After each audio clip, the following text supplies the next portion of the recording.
Good day guys, this is Aljon Channel TV. For today's video, magkakandak po tayo ng feeding program sa Barangay West Carisac, Libon Albay, at ibabahagi po natin ang lugaw na binigay ng Bastian Food Garden.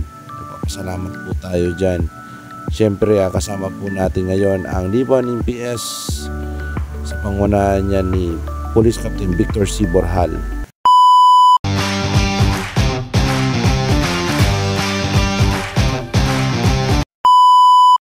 Yan na nga guys, andito na nga tayo sa Barangay West Carisac, Libon Albay. Kasama nga po natin ating Chief Pikad na si Police Staff Sergeant Catherine Odiver at aming driver na si Police Corporal Alpapara. At nagpapasalamat din po kami sa aming nagsuporta na si Police Captain Victor C. Borjal, ang aming OIC ng Libon MPS. At also po nagpapasalamat po kami sa nagbigay ng lugaw, ang Bastian Food Garden. Salamat po sa inyo. So guys, andito tayo ngayon sa mga bata sa Barangay West Carisac. So kasama po natin ang mga gwapong bata niya, no? Hello kayo, hello. Hello. Siyempre bago kami nag-feeding program, nag-lecture muna kami sa mga bata as well as sa mga magulang po natin. In presence po yan ng ating mga masisipag na barangay official at barangay tanod, at may kasama din po silang BHW. So ang mga topic po namin dyan, unang-una ay regarding sa drug awareness, EO 70, RA 9262, BAUSI, at mga iba pang crime prevention tips para sa mga ating mamamayan sa Barangay West Carisac, Libon Albay. Dahil po sa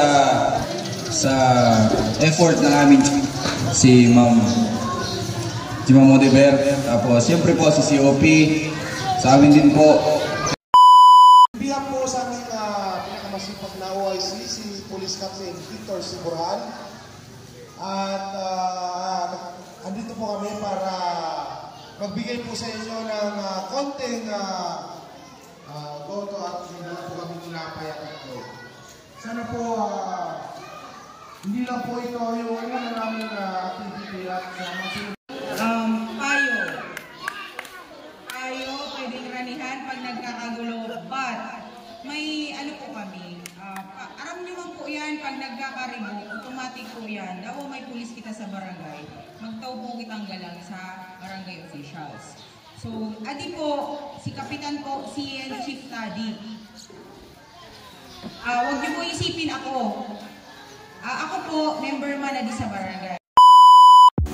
So kakatapos lang namin guys ng lecture hours namin, at siguro naman kahit papano may natutunan ang ating mga participant sa aming mga topic kanina. Sa ngayon po sinusukat ang mga timbang ng mga bata at kanilang height. In connection po yan sa aming best practice ng Libon MPS, ang batang busog-lusog. So syempre makikita po natin kung may improvement ang mga batang ito sa aming project. So sa ngayon guys, mamimigay po tayo ng mga lugaw, goto, tinapay para sa mga bata at syempre sa kanilang kasamang mga magulang.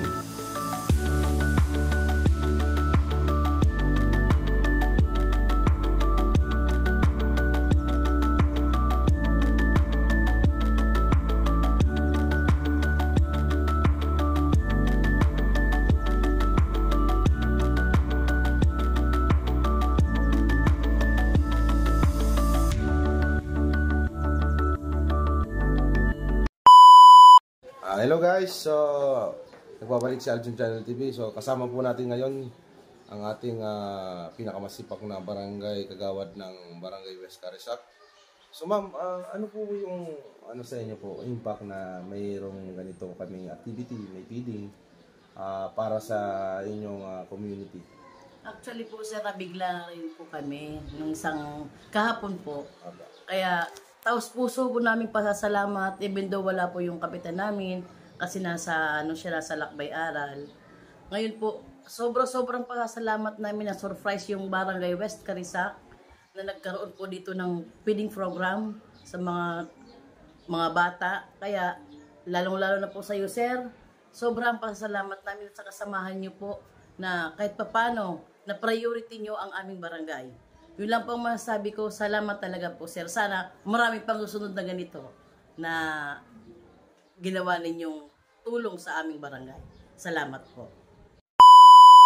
Ang Libon NPS, pangunahan ng aming pinakamasipag na OIC na si Police Captain Victor C. Burhal ay nagpapasalamat sa mga taong tumulong at naibagi po natin sa mamamayan ng Barangay West Carisac, Libon Albay. Masarap sa pakiramdam na nakatulong tayo sa mga taong nangangailangan at syempre huwag natin kakalimutan ang ating Panginoon na lagi tayong ginagabayan sa mga ating gawaing pang-araw-araw.